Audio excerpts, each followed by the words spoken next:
Assalamualaikum warahmatullahi wabarakatuh. Kami kelompok 7 akan mempresentasikan tentang agama dan kesehatan mental yang diampu oleh dosen Triyono MSI, yang disusun oleh 1. Dananti Atmojo, 2. Ani Sutanisi, 3. Widya Astuti. Konsep 1. Pengertian agama dan kesehatan mental. 2. Peran agama dalam kesehatan mental. 3. Ibadah sebagai psikoterapi. 4. Pengembangan pribadi dan kesehatan jiwa dalam Islam. Pengertian agama dan kesehatan mental.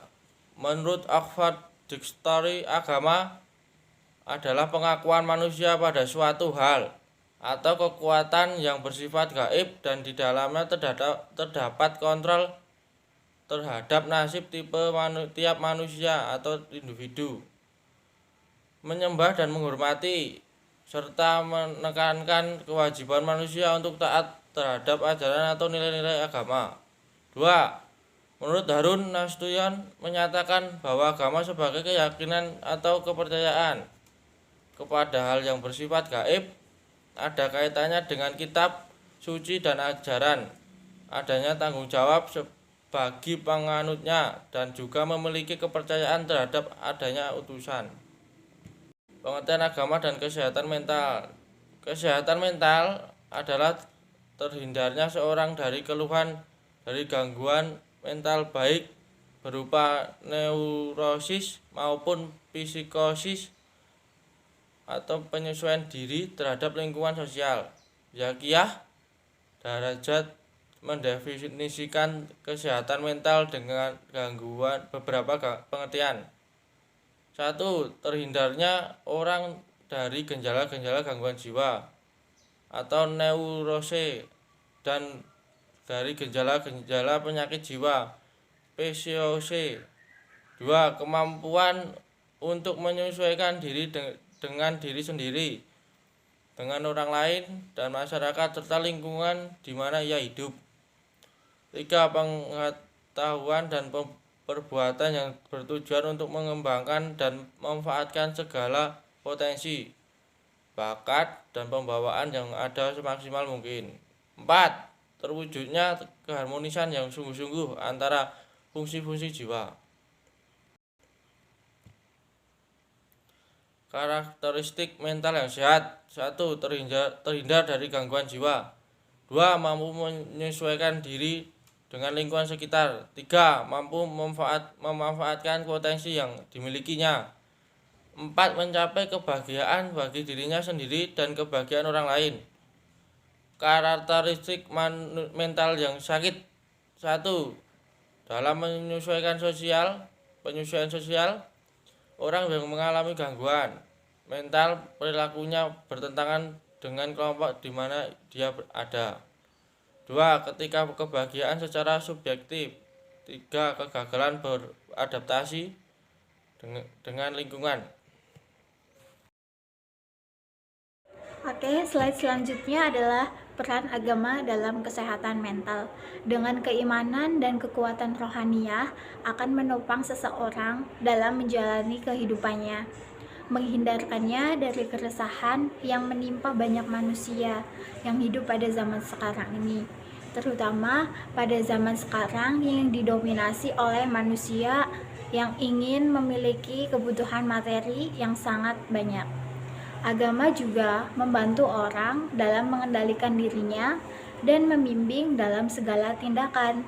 Begitu pula kesehatan jiwa yang dapat dipulihkan dengan cepat apabila keyakinan Allah dan ajaran Allah dilakukan.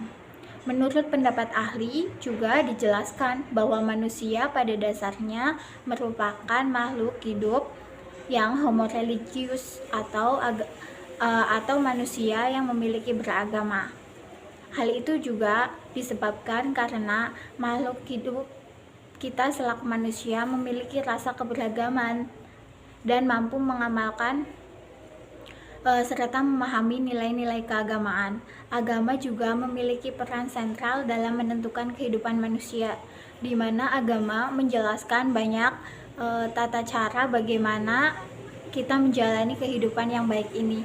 Dalam agama juga dijelaskan bahwa kita harus melakukan kebaikan kepada siapapun sehingga menyebabkan kehidupan kita merasa tentram. Agama juga memiliki peran penting bagi kita selaku manusia, di mana agama menuntun kita bagaimana cara menjalani kehidupan yang baik dan benar. Slide selanjutnya masih menjelaskan tentang bagaimana peran agama dalam kesehatan mental. Yang pertama, Thomas F. Oden menjelaskan bahwa ajaran agama mengandung pembinaan mental. Di antaranya yaitu yang pertama, agama memberikan bimbingan manusia dalam hidup. Di dalam agama banyak sekali ajaran agama yang menuntun kita bagaimana cara kita melakukan interaksi manusia dengan baik, bagaimana sih ibadah yang harus kita lakukan dengan Tuhan kita dengan baik, dan masih banyak sekali bimbingan-bimbingan yang sudah diajarkan agama. Dan yang kedua adalah agama menolong dalam kesukaran. Ketika kita sedang mengalami kesulitan, kita harus mengingat bahwa setiap kesulitan yang kita hadapi pasti akan ada jalan keluarnya. Hal itu harus kita tanamkan dari kecil, sehingga ketika kita beranjak dewasa, prinsip itu akan kita selalu pegang seumur hidup. Dan selalu mengingat bahwa apapun yang kita lakukan itu akan dibalas oleh Allah. Dan yang ketiga adalah agama memberikan ketenangan batin. Ketika batin kita sedang tertekan atau ketika batin kita sedang bergejolak, kita harus selalu mengingat bahwa di dalam agama diajarkan bahwa kita selaku umat manusia harus selalu berbuat baik, selalu taat kepada Allah, sehingga hal itu menjadikan batin kita selalu tentram. Muhammad Audah dan Kamal Ibrahim juga menjelaskan pentingnya dimensi spiritual memandang kesehatan mental. Adapun beberapa dimensi itu diantaranya yaitu yang pertama, dimensi spiritual. Dimensi spiritual ini berisi tentang keyakinan kita kepada Allah, di mana kita harus bisa berusaha mendekatkan dengan cara ibadah yang baik serta selalu berzikir kepada Allah. Dan yang kedua adalah dimensi psikologi, di mana dimensi ini berkaitan erat dengan kejiwaan. Dalam dimensi ini diajarkan bahwa kita harus memiliki rasa percaya diri yang lebih, selalu bersikap jujur, dan selalu mengendalikan hawa nafsu dengan yang baik. Dan yang ketiga adalah dimensi sosial. Dimensi ini mencakup antara hubungan kita selaku manusia dengan orang lain. Adapun salah satu bentuk interaksinya diantaranya yaitu kita harus selalu mencintai kedua orang tua, selalu berbuat baik kepada orang lain tanpa memandang apapun. Yang terakhir adalah dimensi biologis, di mana di dalam dimensi ini kita sebagai manusia untuk selalu berusaha agar tubuh kita terhindar dari berbagai penyakit. Itu termasuk salah satu dimensi yang tidak dapat dipisahkan dari dimensi-dimensi yang lainnya.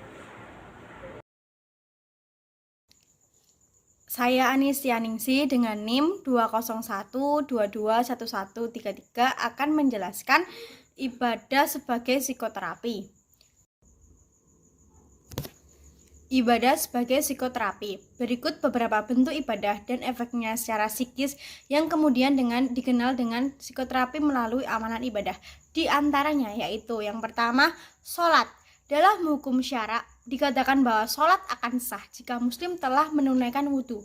Air suci yang mensucikan menjadi media wajib untuk berwudhu. Seperti diketahui, air memiliki sifat jernih, mengalir, dan menyegarkan. Sehingga dengan air, kotoran-kotoran yang menempel pada tubuh dapat dibersihkan dengan sempurna. Secara maknawi, kotoran-kotoran baik kotoran secara fisik maupun kotoran secara psikis luntur dan mengalir mengikuti aliran air wudhu. Wudhu disebut juga sebagai salah satu bentuk dari terapi air atau water of therapy. Terapi air merupakan bentuk terapi dengan memanfaatkan air sebagai media terapis. Rafiuddin dan Alim Zainuddin mengatakan selain dampak psikis, Wudhu juga memiliki pengaruh fisiologis sebab dengan dibasuhnya bagian tubuh sebanyak 5 kali sehari, lebih-lebih jika ditambah, maka akan membantu mengistirahatkan organ-organ tubuh dan meredakan ketegangan fisik maupun psikis. Secara etimologi, kata sholat berarti doa memohon kebaikan. Sholat memiliki pengaruh yang sangat efektif untuk mengobati rasa sedih dan gundah yang menghimpit manusia. Saat sholat didirikan dengan menyempurnakan wudhu, niat yang ikhlas, adab-adab seperti tumanina atau tenang sejenak dengan gerakan sholat tidak terlalu cepat, memahami bacaan sholat, maka akan mendatangkan kekhusyukan dan menjadi terapi tersendiri bagi jiwa. Dengan kata lain, jiwa akan tenang jika sholat dilakukan sesuai dengan tuntunan Rasulullah Shallallahu Alaihi Wasallam. Melalui sholat, kepribadian seseorang akan terbimbing dan menyikapi berbagai hal persoalan kehidupan, tidak mudah putus asa bila mengalami kegagalan. Yang kedua yaitu zikir. Firman Allah Subhanahu wa taala Surat Ar-Ra'd ayat 28 yang berbunyi, yaitu orang-orang yang beriman dan hati mereka menjadi tentram dengan mengingat Allah. Ingatlah, hanya dengan mengingat Allah lah hati menjadi tentram. Al-Quran menjelaskan begitu penting melakukan zikrullah untuk menentramkan hati hamba-hambanya yang beriman. Rasulullah Shallallahu Alaihi Wasallam pernah bersabda, tidaklah suatu kelompok yang duduk berzikir, melainkan mereka akan dikelilingi oleh para malaikat. Mereka mendapat limpahan rahmat dan mencapai ketenangan. Dan Allah Subhanahu wa taala akan mengingat mereka dari seseorang yang diterima di sisinya. Hadis riwayat Muslim dan Tirmizi. Yang ketiga yaitu membaca Al-Quran. Di beberapa tempat telah dibuka pusat-pusat pengobatan rohani atau pengobatan yang menggunakan Al-Quran. Pengobatan tersebut biasa dikenal dengan istilah ruqyah syariah.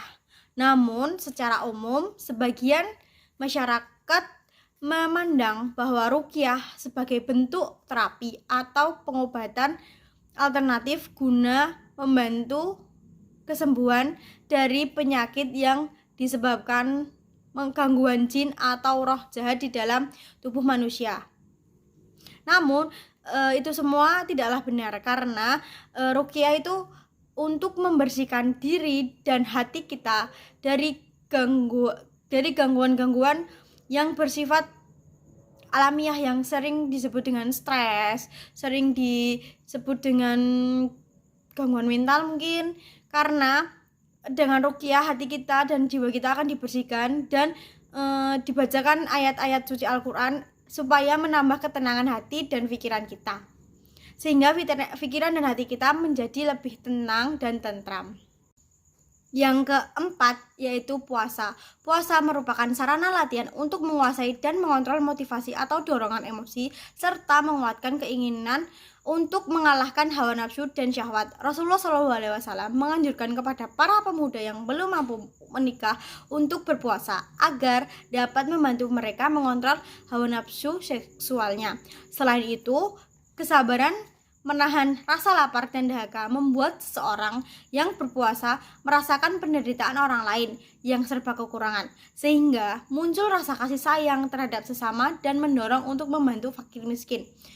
Perasaan dan sikap peka terhadap sosial di masyarakat inilah dapat melahirkan rasa kedamaian dan kelapangan jiwa. Yang kelima yaitu haji. Ibadah haji dapat melatih kesabaran, melatih jiwa untuk berjuang, serta mengontrol syahwat dan hawa nafsu. Ibadah haji menjadi terapi atas kesombongan, arogansi, dan berbangga diri sebab dalam praktek ibadah haji, kedudukan semua manusia itu sama.